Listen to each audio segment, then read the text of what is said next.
Sarreguemines arbore fièrement le pavillon bleu depuis 2003. Ils ne sont que 3 ports en Moselle à avoir ce label qui valorise une politique de développement touristique durable. Eau et assainissement, sécurité, gestion des déchets, éducation au développement durable sont des critères déterminants. Mais pour le moment, il y a moitié moins de plaisanciers au port de Sarreguemines, car l'écluse 30, située à Grosse-Biederstroff, est toujours fermée depuis les inondations de la Pentecôte. La navigation est interrompue sur la Sarre entre la France et l'Allemagne. Elle devrait être rétablie au cours du mois d'août. Exit le Grand Est mondial air ballon. L'été 2025 verra naître la nouvelle manifestation autour des Montgolfières à Chamblay. Elle s'appellera En Envol, sera gérée par le groupe ABC et proposera aussi de nombreuses animations au sol. Ferme pédagogique, labyrinthe de maïs, escape game, spectacles et concerts. Un drapeau pirate et un bateau d'où sortent des toboggans, la nouvelle aire de jeu va bientôt ravir les enfants au bord de l'étang d'Asselfurt. La ville de Bitche a aussi pensé aux enfants en situation de handicap. Une partie de la nouvelle aire de jeu est dédiée aux enfants à mobilité réduite. Des personnages, animaux et créatures investissent la forêt du Bourolz à Sarreguemines. Ce sont des œuvres du sculpteur sur bois Fernand Oulona, à découvrir au gré de vos balades en forêt. Bienvenue sur Mosaïque Cristal. Avec notre invité du jour, on va voyager au Brésil. Isabelle Durmeyer, commerçante dans le quartier de la Vieille Ville à Sarreguemines, va vous détailler le programme 100% brésilien qui vous attend samedi après-midi sous l'égide de l'association des commerçants Les Vitrines de Sarreguemines. On va d'abord au port de plaisance de Sarreguemines où le pavillon bleu est hissé depuis 2003. Il s'agit d'un label européen créé en 1985 qui met en avant les plages et les ports qui respectent un certain nombre de critères. En Moselle, 3 ports ont ce label, Metz, Bassam et Sarreguemines. Qu'est-ce que cette distinction implique pour le port et quelles en sont les retombées? Marie-Morgane Pires va tout vous expliquer. 22 ans que ce drapeau est hissé sur le port de plaisance de Sarreguemines. Le label Pavillon Bleu valorise les ports de plaisance qui mènent une politique de développement touristique durable.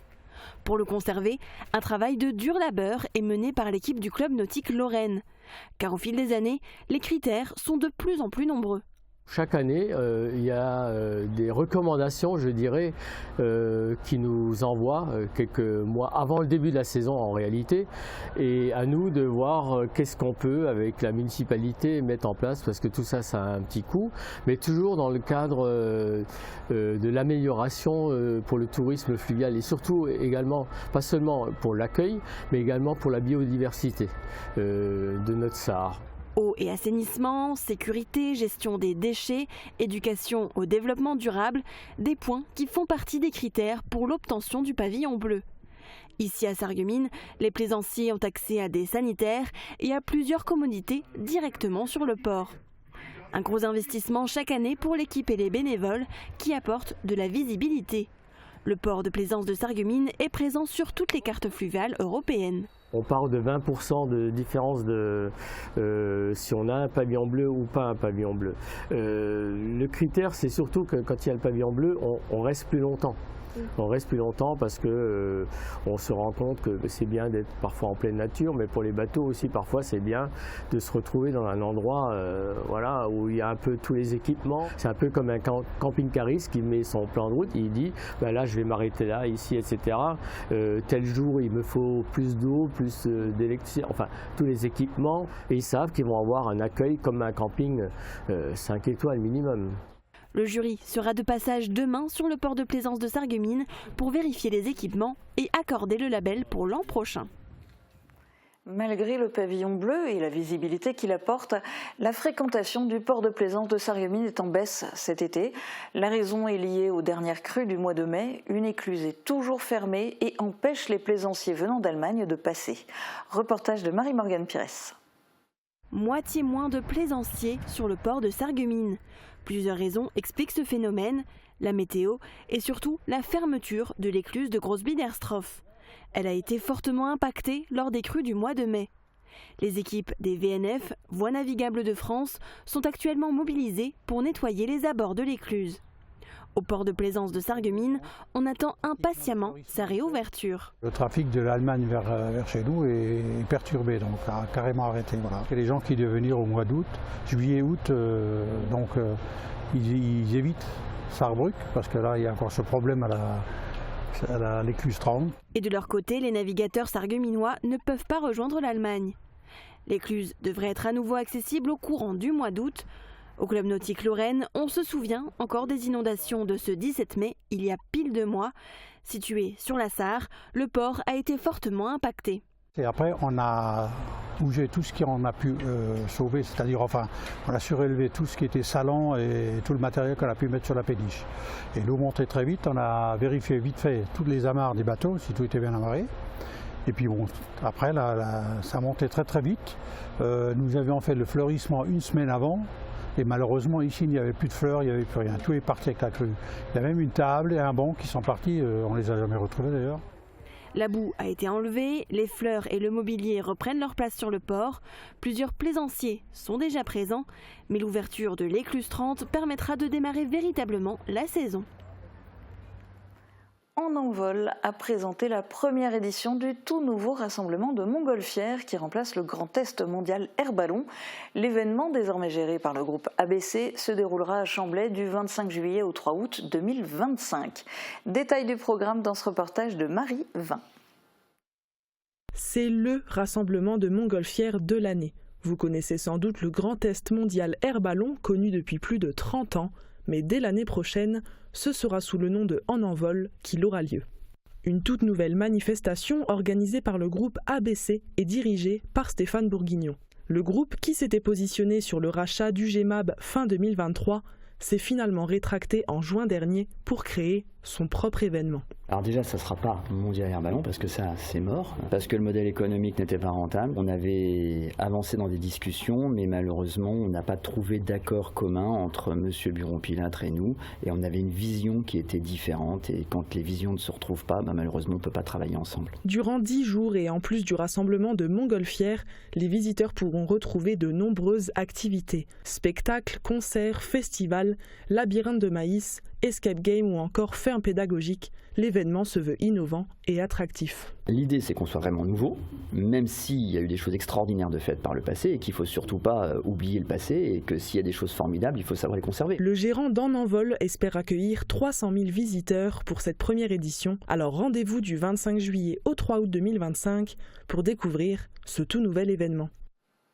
Les enfants vont bientôt pouvoir profiter d'une toute nouvelle aire de jeu au bord de l'étang d'Asselfourt. Les anciennes installations datant des années 1980 ont été retirées pour être remplacées par, entre autres, un grand bateau pirate et des installations PMR. Reportage d'Emilia Zell.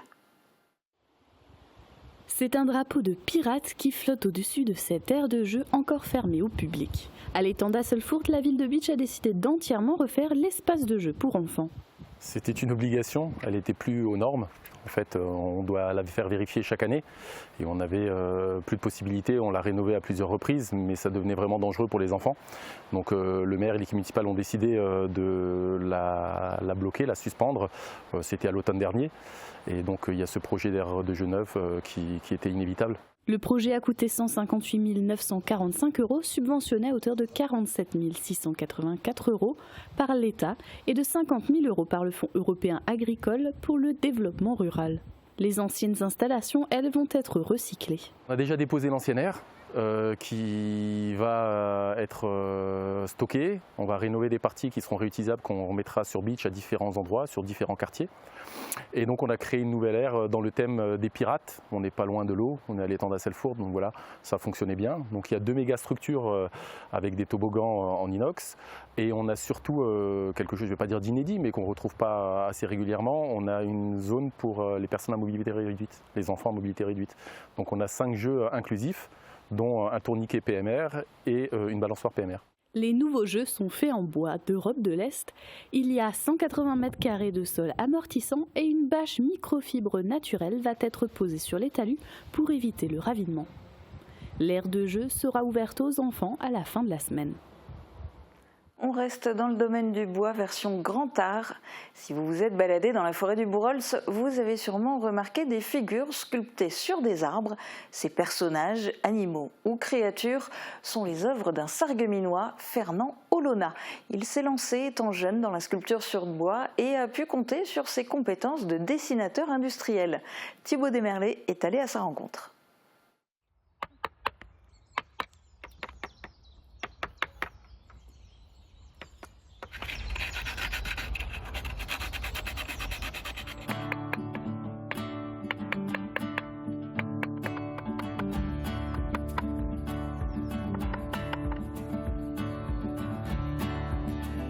Je suis déconnecté de tout. Je suis dans un monde à moi. Ça me ressource, la forêt me ressource, me donne plein d'énergie pour faire ce que je fais. Déjà la forme de certains morceaux de bois, la structure du bois, les veines, tout ça, ça m'inspire. L'envie de faire des sculptures était une suite logique de mes dessins que je faisais en permanence étant enfant. J'aimais dessiner et je me suis dit de reproduire ça dans une matière un peu en relief. Et j'ai démarré avec des bas-reliefs. Et puis ensuite, je me suis dirigé dans les portraits, ce qui m'a toujours un peu inspiré. La 3D, donc le volume, je l'ai acquis grâce à mon métier professionnel. Qui était de dessinateur industriel. Je travaille donc dans des volumes de pièces en aluminium dans une fonderie. Et donc j'ai développé les portraits, les caricatures, ainsi que des sculptures que j'ai retrouvées dans la nature, qui ont des formes un peu spéciales. J'ai progressé en cherchant des styles différents. Comme ça, c'est devenu une palette un peu plus large dans mes expositions que je faisais pendant les années. Et puis, comme ça a eu beaucoup de succès, ça m'a motivé. Au niveau international, oui. En France, en Espagne, un petit peu les expos que je faisais à l'époque, quand j'étais un peu plus jeune. Professionnellement, j'ai eu un changement. C'était pas la cause principale, parce que la sculpture, en faisant des expositions et en récoltant pas mal de premiers prix, des médailles d'or, etc., je pensais éventuellement faire mon métier. Mais c'est trop compliqué. Comme beaucoup d'artistes qui n'arrivent pas à en faire leur métier, j'ai arrêté. Mais les médailles d'or, les premiers prix, ça ne fait pas nourrir le bonhomme. Tout simplement. J'ai arrêté une trentaine d'années. Avec le débarquement du Covid et du confinement, j'ai opté de sortir mes ciseaux à bois. Et puis, je me suis lancé dans une pièce assez conséquente, l'Aigle Royal, que j'ai toujours voulu sculpter, puisque ça représente quelque chose de puissant au niveau de son envol, de son regard. Voilà. Et puis un jour, le responsable de l'ONF m'avait posé la question pour travailler en forêt, faire des sculptures dans les arbres. Il faut faire des créations pour le grand public, pour le plaisir des yeux. L'inspiration vient de toute manière, soit dans la journée, soit quand je dors. Je suis en permanence en train de réfléchir à des projets. Comme dit, ça plaît à tout le monde. Je suis tout le temps motivé parce que les gens s'arrêtent, me félicitent en permanence, quoi. Donc c'est tout bénéf pour moi. Et donc dans l'allée principale, il y aura des personnages différents, soit du Star Wars, soit des Seigneurs des Anneaux, mais légèrement transformés. De l'autre côté, donc, sur le parcours de santé, me réserve de faire que des animaux de notre forêt, avec l'accord bien sûr de l'ONF pour avoir les différents arbres qui vont être abattus. Le bon arbre, c'est plutôt dans les arbres qui sont condamnés, qui sont destinés à être abattus donc, pour le bois de chauffage ou pour l'exploitation industrielle. Et puis je regarde donc avec le responsable ONF qui va me réserver les arbres qu'il faut à des endroits bien stratégiques. J'ai pris l'habitude d'avoir un rythme de vie maintenant entièrement dans la nature, tout simplement. Donc je passe des heures de promenade avec mon chien, je passe quelques heures à la sculpture, je passe quelques heures à faire mon bois de chauffage et les journées passent et seront bien remplies. Si les dieux de la forêt me donnent encore quelques années, vous verrez encore beaucoup de belles choses.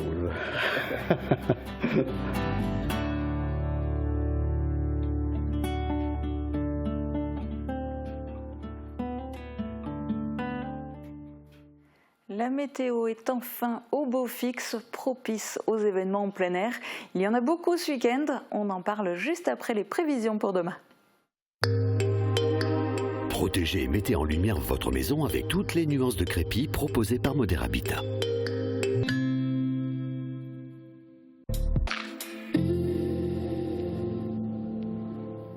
Bonjour à toutes et à tous.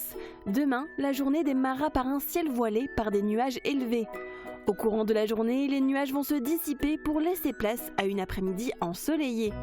Du côté des températures, il fera entre 14 et 18 degrés le matin. L'après-midi, les maximales grimperont jusqu'à 28 degrés. Demain, nous souhaiterons une bonne fête au Frédéric. Passez une agréable journée sur Mosaïque Cristal.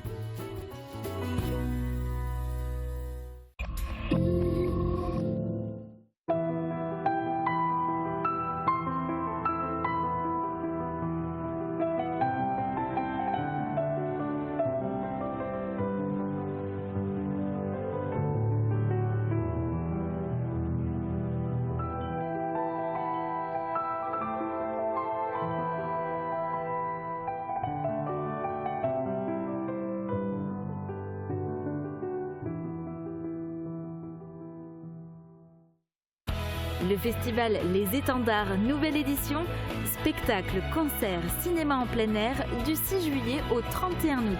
Profitez de nombreuses animations gratuites tous les week-ends. Ne manquez pas l'événement de cet été. Bon, je te laisse, je raccroche. Elle t'a dit qu'elle arrivait à quelle heure, maman? Ah non, j'ai oublié. Bah attends, je lui demande. Elle m'a dit vers 15h. Et mon ballon? Elle a pris mon ballon? C'est quoi? Je la rappelle. Tu crois pas qu'on devrait la laisser conduire? T'as raison, ouais. J'arrête de l'embêter. Et si nous transmettions la bonne attitude? Au volant, ni appel, ni message, ni réseaux sociaux. Assurance Prévention, une association de France Assureurs. Samedi après-midi, le quartier de la vieille ville de Sarreguemines va vibrer au rythme du Brésil. C'est organisé par les commerçants du quartier sous l'égide de l'association Les Vitrines de Sarreguemines. Et parmi ces commerçants, il y a Isabelle Durmeyer. Alors racontez-nous, quel va être le programme samedi ? Bonjour, alors il y aura un super programme, donc il commencera dès 13h. Donc en fait nous aurons le groupe de Sweet Dance, c'est un groupe de bachata avec 12 danseurs qui viendront danser dans la rue. Donc ça ira de la rue de Verdun, rue de l'Église et rue du Marché. Et donc en fait, ils circuleront dans tout cet espace quartier Vieille Ville. Ensuite, de 14h à 17h, nous aurons 3 Brésiliennes qui viennent du Brésil avec leurs costumes et leurs plumes énormes, donc riches en couleurs. Pareil, donc ils seront également dans la rue de Verdun, rue de l'Église, passage du Marché et rue du Marché. Et après, nous aurons également la chanteuse Anaëlle et le chanteur Christophe qui se produiront dans la rue de Verdun et la rue de l'Église. Donc du beau programme bien animé, bien coloré, oui. Samedi tout l'après-midi. C'est un événement qui s'intitule Vieille Ville en fête. D'où est venue l'idée d'organiser des événements de ce type? Et je dis des événements parce qu'il y en a déjà eu un, c'était la fin du mois de mai.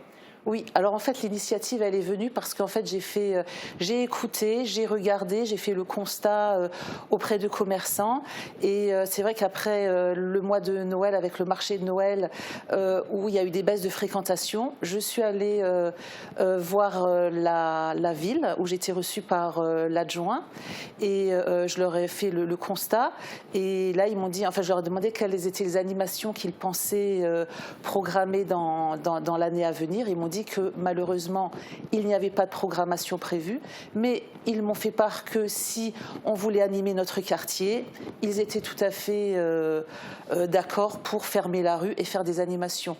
Et en fait, du coup, il y a un collectif en fait qui s'est créé. Et du coup, on a commencé par une première et le défi était en fait de faire des animations avec un budget zéro. Et ça a réussi. D'où est venue la première animation qui s'appelait Vieille Ville en fête, où on a eu des super artistes qui sont venus bénévolement, et je tiens vraiment à les remercier, Laurine avec le groupe Free Minds, il y avait déjà Anaëlle. Après, nous avons fait des jeux tout simples avec des marelles, des cordes à sauter dans les rues. Et en fait, tout le monde était heureux. Le plus important, pour moi, c'est que les gens soient heureux. Voilà. Et alors ce week-end, ça sera en plus aussi le dernier samedi des soldes. Est-ce que quand il y a du coup des animations comme ça, est-ce que les commerçants ressentent réellement l'impact dans leur boutique ? Bien évidemment. C'est-à-dire que nous, on a eu énormément de monde le samedi lors de l'événement et ça a encore perduré 2 semaines après. Et les gens en reparlaient en disant on a vu le programme, on avait juste une petite douleur, on trouvait que ça terminait trop tôt. Donc là, du coup, le programme terminera à 19h et il y a encore également des concerts sur la place ouverte du marché. Donc il y aura des concerts jusqu'à 21h. Donc jusqu'à 21h, il y aura des animations en vieille ville. Et alors cette fois-ci, c'est sur le thème du Brésil. Oui. Pourquoi ce choix ? Eh ben, c'est-à-dire qu'en fait, on voulait une animation pour mettre de la chaleur dans le cœur des gens. Et on s'est dit, le Brésil, le carnaval, le fait de danser, de chanter, où tout le monde est heureux. Et en fait, c'est ce qu'on voulait véhiculer vraiment au centre-ville. Voilà. Et puis alors, vous n'êtes pas venus les mains vides. Vous êtes venus avec des petits cadeaux. Ce sont des choses que les gens vont pouvoir gagner. C'est ça. Qui va pouvoir recevoir quoi et comment samedi ? Alors, tous les gens... dans la limite des stocks disponibles, c'est-à-dire que tous les gens qui viendront dans la rue piétonne, qui viendront dans la rue de Verdun, c'est-à-dire qu'en fait, à chaque personne qui viendra, on lui offrira une paire de lunettes pour être dans l'ambiance brésilienne, dans l'esprit Brésil, où il y aura des fleurs, voilà, qu'on offrira, où il y aura des colliers de fleurs. Enfin, le but en fait, c'est que la ville soit inondée de gens qui soient heureux, qui vont danser, qui vont chanter, etc. Et en fait, c'est de mettre toute une animation et chaque personne repartira avec un souvenir. Qu'on ait de la couleur et puis en plus, il y aura du soleil presque comme au Brésil. Exactement. Et donc, on va vous en mettre plein les yeux. Et bien voilà, avec des étoiles. Voilà. Et bien merci en tout cas d'être venu sur ce plateau dévoiler le programme. Bonne fête à la brésilienne du coup. Et donc on le rappelle, c'est ce samedi 20 juillet à partir de 13h dans le quartier de la vieille ville de Sarreguemines. Les événements se bousculent ce week-end. Vendredi de 17h à 23h, rendez-vous à Sarralbe pour le premier des 3 soirs d'été. Ce sera toutes les 2 semaines, les vendredis soirs. De nombreux producteurs et artisans locaux seront réunis pour un marché du terroir et de l'artisanat. Ils vous proposeront aussi des dégustations et des démonstrations et il y aura à chaque fois un concert gratuit. Ce vendredi, c'est Acoustics, un duo de reprises de variétés françaises et internationales. Autre marché nocturne, celui de l'AMEM, l'association mosellane d'économie montagnarde. Il a lieu samedi de 16h à 22h30 à Bérenthal sur le site de Ramstein Plage. Il y aura des producteurs, des artisans, de la restauration paysanne et des animations et ça se terminera à la nuit tombée avec un spectacle de feu théâtral pyrotechnique. La ville de Bitche remet le couvert cet été avec les dîners étoiles au jardin pour la paix. Le premier a lieu ce vendredi, mais alors ne rêvez pas, c'est déjà complet. En revanche, il reste des places pour vendredi 26 juillet. Dépêchez-vous de réserver. C'est une manière très originale de découvrir ou redécouvrir le jardin et vous terminez la visite avec un délicieux dîner concocté par les chefs bitchois. Étape à Bitche pour le festival Il était une fois. La compagnie Paul et Freddy sera dimanche à 21h sur la place Aigné pour un spectacle de jonglage dans une ambiance de match de boxe entre 2 frères. Un spectacle sportif où les spectateurs sont invités à se transformer en supporters et c'est une soirée tout public et gratuite. Le festival Les Étendards continue lui aussi son itinérance. Rendez-vous samedi à 20h à la zone de loisirs de Grosse-Biederstroff pour le concert de Becky and Cloud. C'est un duo folk, complice et sincère, formé de 2 multi-instrumentistes talentueux. La météo est censée rester au beau fixe, mais si jamais ça se gâtait, le concert serait maintenu, simplement déplacé à l'intérieur dans l'espace Jeux et Loisirs, toujours à Grosse-Bi. Le festival Les Étendards, ce sont aussi des projections de films en plein air durant tout l'été. Vendredi à 22h, vous pourrez voir Les Petites Victoires à Putelange-au-Lac. C'était le film coup de cœur du jury au Festival de comédie de l'Alpe d'Huez. Réalisé par Mélanie Offray, le film raconte l'histoire d'un sexagénaire analphabète, joué par Michel Blanc, qui débarque dans une école primaire de village pour apprendre à lire et à écrire. Et comme il a en plus un caractère explosif, je vous laisse deviner la suite et surtout, je vous laisse aller la découvrir sur grand écran à l'ère sportive de Putelange. Enfin, au Cinéma Forum à Sarreguemines, double coup de cœur cette semaine. Je laisse le directeur Jean-Marc Carpels vous les dévoiler. Alors cette semaine au Cinéma Forum, un petit coup de cœur des semaines passées, Horizon, réalisé par Kevin Costner et avec Kevin Costner. Très très belle fresque en beau western comme on les aime. Mais cette semaine, je vais plutôt vous parler du coup de cœur, comme d'habitude, en sortie cette semaine. C'est Twisters, un film sur les tornades qui malheureusement avec les dérèglements climatiques interviennent ces tornades même dans nos régions à nous, dans nos pays à nous, alors que c'était principalement un phénomène aux États-Unis. Et là, on a un film très très spectaculaire porté par un duo d'acteurs sympathiques, Glen Powell et Daisy Edgar Jones, qu'on avait vu pour cette dernière dans Là où chantent les écrevisses, et Glen Powell dans Top Gun Maverick, et qui tournera d'ailleurs également dans le 3e Top Gun. Et là pour Twister, ça nous projette au cœur des tornades. C'est hyper impressionnant, c'est du très très grand spectacle. Accrochez-vous au fauteuil pour ne pas vous envoler, et naturellement comme d'habitude, c'est à voir sur grand écran, exclusivement dans nos salles.